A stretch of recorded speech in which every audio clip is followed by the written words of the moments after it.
I bet you love this double Pokemon Perler Bead design as much as I do. This duo might be better than the last one I did, which was Gengar and Piplup. One of the things I really enjoyed about this sprite in particular is the fact that Oshawott's arm is kind of out, so it looks like it's giving Swirlix a hug. Although if you had a Swirlix, you definitely wouldn't want to hug it. They're insanely sticky. It would be a mess all the time. The little cotton candy Pokemon didn't have a lot of colors on it either, which can be really nice sometimes. When there's less colors but more of it, those sprites tend to go a lot faster when you make them.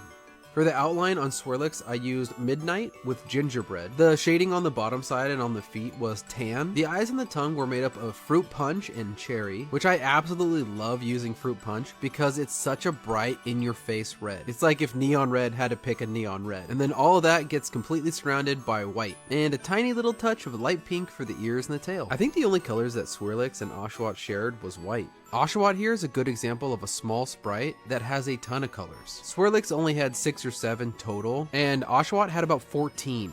But I wouldn't want less colors for a Pokemon like Oshawott. I feel like the sprite would end up looking kind of flat, and definitely not as interesting. Gray, Coca, Midnight, Dark Blue, and Dark Spruce were all used for the outline on Oshawott. Each of those colors get peppered in throughout the outline of the perler to give it more of a shadow and light effect. So you end up getting 6 or 7 beads and then a couple of another color that are peppered throughout the whole outline. It slows down the process of making this sprite, however, it does make it look really cool when it's done. The other blues and greens used on Oshawott were light green for the highlight, teal for the shade, and then iris and some more dark blue. The rest of the colors for its nose and Scalchop were gingerbread, sand, and honey. I think overall, I don't mind taking more time to do sprites like this, so more color the better is how I see it.